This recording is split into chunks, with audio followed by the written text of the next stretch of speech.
Era el año 1874 y las llanuras se extendían quebradizas bajo un pálido cielo invernal. La hierba se volvió amarillenta y rígida. Cada tallo crujía con el viento frío como un recuerdo que se negaba a ser olvidado.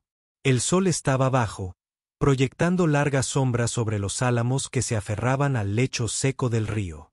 Fue allí, bajo uno de esos árboles, donde Elías Bond, montado en su mula, los vio. 5 figuras se reunieron, como piedras amontonadas frente al dolor del clima. La madre se apoyó en el tronco, con el cabello despeinado y el vestido rasgado y opaco por el polvo.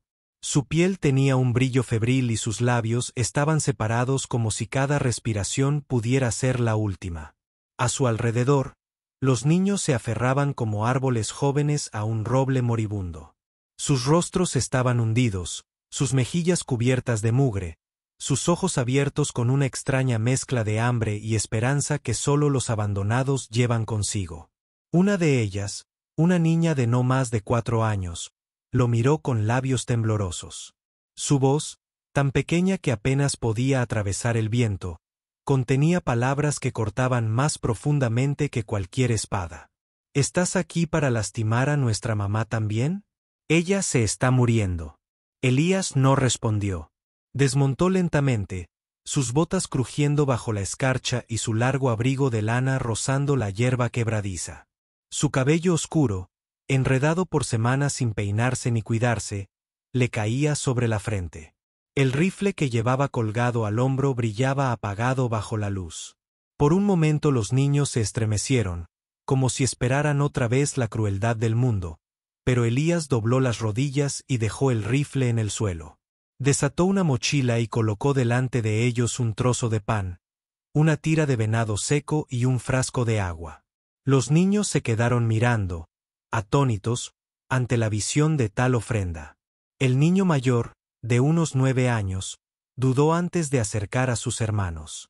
La sospecha grabada en su rostro desaparecido. Pero el hambre pudo más que el orgullo. Partió un pequeño trozo de pan y se lo pasó primero a su madre, que intentó negarse, y luego a su hermana menor.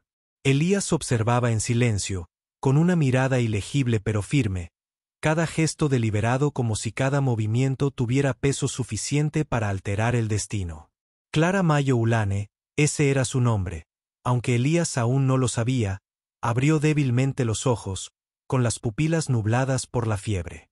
La vergüenza se reflejó en su rostro cuando vio al extraño observándola.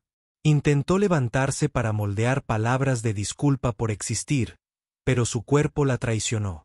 Se hundió contra el árbol, con la respiración entrecortada y su dignidad tan destrozada como su vestido. Elías la levantó sin hablar. Sus brazos eran fuertes pero cuidadosos, como si ella no fuera más pesada que el recuerdo de su propio dolor. La llevó hasta la mula, la colocó suavemente sobre su lomo y luego le puso su abrigo sobre los hombros. Los niños, desconcertados pero desesperados, se abrazaron y lo siguieron mientras él los alejaba del árbol moribundo. Caminaba junto a la mula en lugar de montarla. Cada paso de sus botas marcaba un voto que no podía nombrar. El viaje hasta su cabaña serpenteaba por estrechos barrancos y arroyos congelados. La niña más pequeña tropezaba a menudo, pero Elías se detenía, esperaba y le daba una mano para estabilizarla. No habló ni una sola vez. Su silencio no era crueldad, sino algo más denso, como el silencio de la nieve antes de una tormenta. Un silencio que podría acunar o aplastar. Cuando el humo de su chimenea se elevó hasta el horizonte, el cielo se había oscurecido hasta adquirir los colores apagados del crepúsculo. Su cabaña estaba solitaria al borde del límite del bosque, una tosca estructura de troncos ennegrecidos por el clima. Los niños se quedaron paralizados en el umbral, sin saber si aquel lugar era un refugio o una trampa. Elías empujó la puerta, las bisagras crujieron como un anciano aclarándose la garganta, y los hizo pasar al interior. El aire olía a humo de madera y frijoles hervidos. Un fuego crepitaba en el hogar, proyectando una luz anaranjada sobre colchas remendadas y estantes repletos de herramientas. No era mucho, pero comparado con el invierno abierto, era la salvación. Elías acostó a Clara en su cama, con las mantas ásperas y desgastadas pero limpias, y trajo una palangana con agua. Con las manos marcadas por el hacha y la caza, limpió sus heridas, raspaduras en sus brazos, un corte oculto en la línea del cabello. Su toque era firme, aunque su rostro permanecía ensombrecido por el silencio. Los niños devoraron los frijoles que él puso delante de ellos, luego se acurrucaron en los rincones de la cabaña, con sus estómagos finalmente calmados. El niño mayor vigilaba, con ojos cansados siguiendo cada movimiento que hacía Elías, pero el cansancio incluso lo arrastró al sueño. Solo Clara se movió débilmente, sus labios moviéndose en susurros de fragmentos de oración o disculpa. Cuando la fiebre se hizo más aguda y el sudor se le acumulaba en las sienes, intentó levantarse de nuevo. «Nos iremos», murmuró. «No te molestaremos más». Su voz era débil, pero la vergüenza que contenía golpeaba más fuerte que las palabras mismas. Elías negó con la cabeza una vez, simple y definitivamente, luego avivó aún más el fuego. Le puso un paño húmedo sobre la frente y su silencio fue más fuerte que la negación.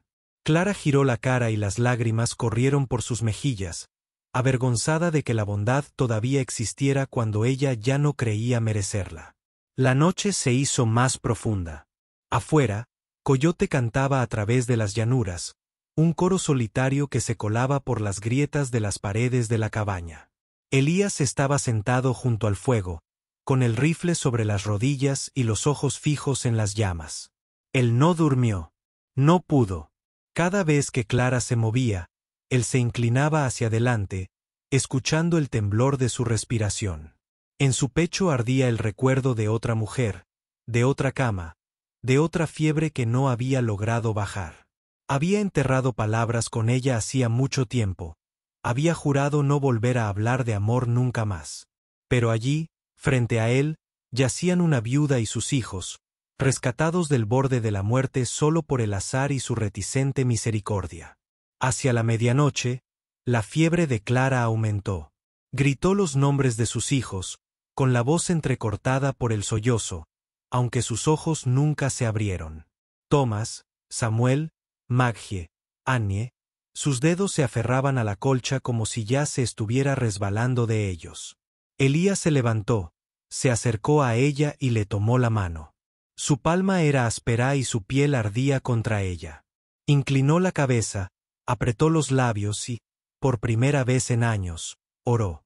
La oración no tenía palabras, era un rumor bajo en el silencio de la cabaña, una súplica tallada en la piedra de su corazón. Él oró para que ella pudiera ver otro amanecer, para que sus hijos no despertaran sin madre, para que sus manos pudieran contener algo más que pérdida. El fuego crepitaba, las sombras se movían por las paredes. Por un lapso de tiempo sin aliento, el mundo pareció quedarse quieto. Cuando por fin la fiebre remitió, su respiración se estabilizó, con un ritmo superficial pero uniforme. Elías no le soltó la mano. Él estaba sentado allí a la luz del fuego, los niños dormían a su alrededor, la cabaña envuelta en el silencio de la supervivencia. Su silencio ya no estaba vacío. Fue una promesa, aunque no la había pronunciado.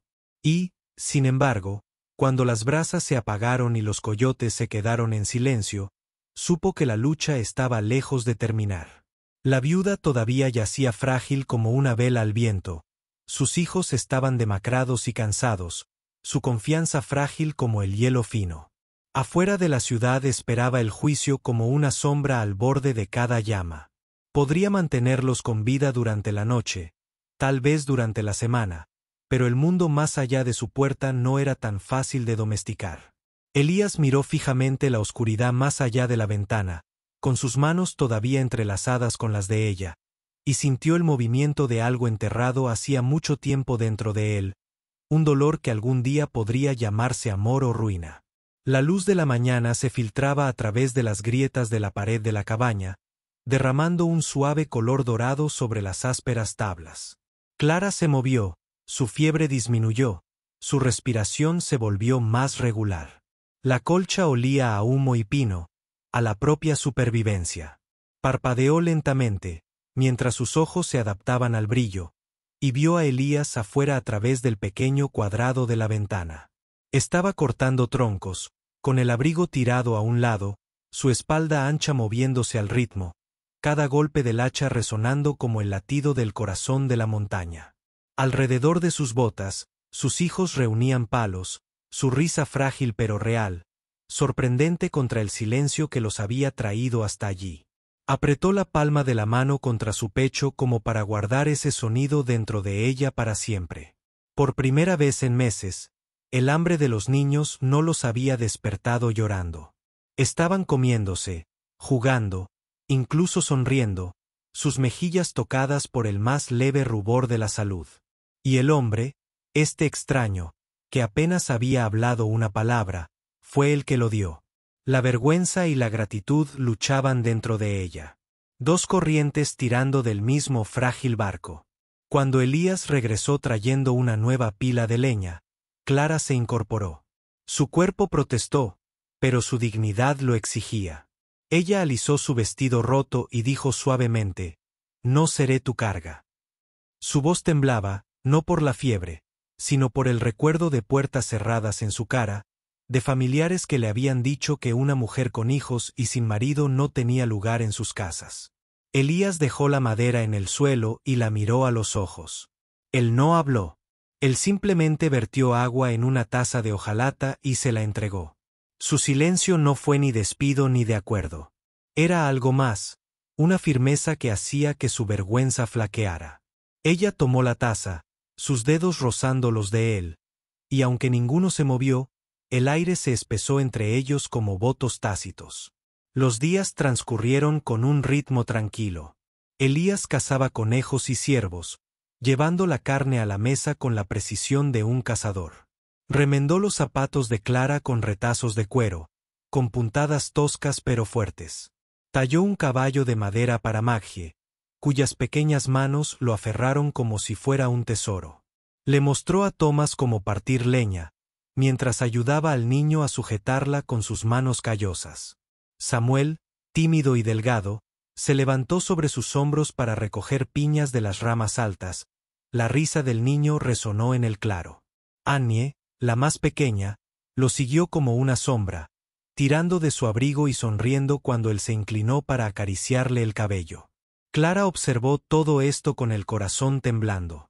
Ella cosía camisas junto al fuego, con la aguja torpe al principio, luego más firme a medida que sus manos recordaban lo que significaba construir en lugar de mendigar.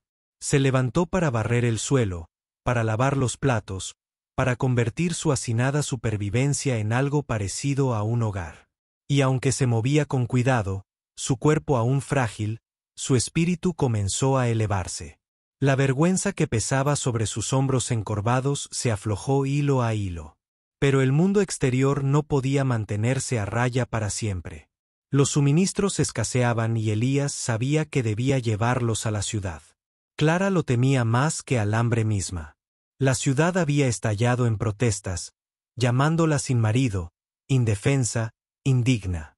Aún así, se abrochó el vestido descolorido, se ató el cabello con la cinta que una vez había escondido y caminó con sus hijos al lado de Elías. El pueblo se detuvo cuando entraron. Los susurros se elevaron como polvo en un viento seco. Esa es ella, la viuda de Eulane, viviendo en la cabaña de Bon, sin nada mejor que la vergüenza común. Los rostros se giraron, los ojos se entrecerraron, las bocas se torcieron. Las manos de Clara temblaban, pero Elías caminaba a su lado, alto e inamovible. Su largo abrigo barriendo el suelo. Su mano se posó suavemente sobre el hombro de Annie, firme como una piedra. Ese gesto silenció más lenguas que las palabras jamás podrían silenciar. En la tienda general, Clara mantenía la mirada baja. Ella intercambió un paquete de tela remendada por harina y sal. Cada moneda colocada con cuidado, su orgullo cosido de nuevo con manos temblorosas. Elías no dijo nada, solo levantó el pesado saco y los condujo afuera. Pero la sentencia del pueblo permaneció como humo, un recordatorio de que la supervivencia nunca era suficiente cuando la dignidad había sido arrebatada. De vuelta en la cabaña, las lágrimas de Clara finalmente se rompieron. Ella susurró disculpas por arrastrar a Elías a su desgracia. Pero Elías, arrodillado junto al fuego, puso un pequeño objeto en su regazo, un tronco de cedro tallado, sencillo pero suave, que olía levemente a bosque. Se quedó sin aliento. Tocó el peine, recorriendo con los dedos sus ranuras, luego levantó la mirada. Elías miró hacia atrás, con la mirada firme, sin vergüenza en ello. En ese silencio sintió algo más fuerte que la compasión, el respeto y quizás algo más allá. Se ató el pelo con su cinta, aunque estaba desgastado, y cuando miró a través del fuego, los ojos de Elías no apartaron la mirada. Los días se hicieron más largos y la primavera amenazaba en los límites del invierno. La cabaña se llenó de ruidos, el crepitar del fuego, el raspado del cuchillo de Elías, el suave zumbido de Clara mientras cosía. Cada noche compartían las comidas. Cada mañana trabajo. Lo que había comenzado como mera supervivencia se transformó en pertenencia, pero el mundo presionaba con más fuerza. Una tarde llegaron unos hombres del pueblo. Su risa aguda, sus palabras crueles. Bendición, estás desperdiciándote en ella. Ella está arruinada. Lo mejor será devolverla al lugar de donde vino. Sus miradas burlonas se volvieron hacia Clara, que estaba en la puerta, con el rostro pálido pero la barbilla levantada. Elías no dijo nada. Se mantuvo erguido, con la mirada dura, los hombros rectos y su silencio más pesado que un trueno. Los hombres quedaron inquietos, pero el dolor permaneció. La dignidad de Clara tembló al borde de quebrarse una vez más. A la mañana siguiente, Elías ensilló la mula y cabalgó con Clara y los niños hasta la pequeña iglesia que se encontraba en la colina más allá del pueblo. Los bancos se llenaron de susurros cuando entraron. El predicador parpadeó sorprendido y luego se tranquilizó. Las manos de Clara temblaban y sus hijos la apretaban contra sí. Pero Elías dio un paso adelante. Su voz, sin usar durante tanto tiempo, se deslizó como grava sobre la piedra. Esta mujer es mía y yo soy de ella. No volverás a hablar en contra de ella. La iglesia quedó en silencio. Las lágrimas de Clara se escaparon, pero ella no bajó la cabeza. Ella se puso de pie, como si sus palabras hubieran recobrado su espíritu. Los niños se aferraron a sus faldas con los ojos muy abiertos, sintiendo que algo más grande que ellos estaba echando raíces. El predicador se aclaró la garganta, abrió el libro y pronunció las palabras. No había anillos, ni prendas finas, pero la dignidad los envolvía más densamente que la seda. Cuando terminaron los votos, Elías tomó su mano. No lo besó ni lo apretó contra su pecho. Él simplemente lo sostuvo, su silencio lleno de orgullo. Clara lo miró y supo que ya no era una carga, ya no era una marginada. Ella era su esposa y sus hijos crecerían bajo el amparo de su nombre. Esa tarde, de vuelta en la cabaña, el fuego brillaba cálido. Los niños durmieron acurrucados juntos, Maggie agarrada a su caballo de madera, Annie con el pulgar metido debajo de la barbilla. Clara estaba sentada cepillando su cabello con el peine, con la cinta atada con silencioso cuidado. Elías se sentó frente a ella, observando cómo el peso de su silencio se suavizaba ahora hasta convertirse en algo que casi se parecía a la paz. Por primera vez en años, Clara sintió que el aire de su pecho se expandía libremente, su vergüenza se aliviaba y su corazón se calmaba. Miró a Elías, al hombre que había elegido el silencio en lugar del amor, y se dio cuenta de que en su silencio había encontrado el voto más verdadero de todos. Y afuera las montañas permanecían eternas, guardando su secreto, como para decir que el amor no siempre era ruidoso. A veces era pan dejado en las raíces de un árbol moribundo. A veces era la mano firme de un hombre frente a los chismes. Y a veces era el orgullo silencioso de dos almas que se habían roto y que volvían a estar juntas.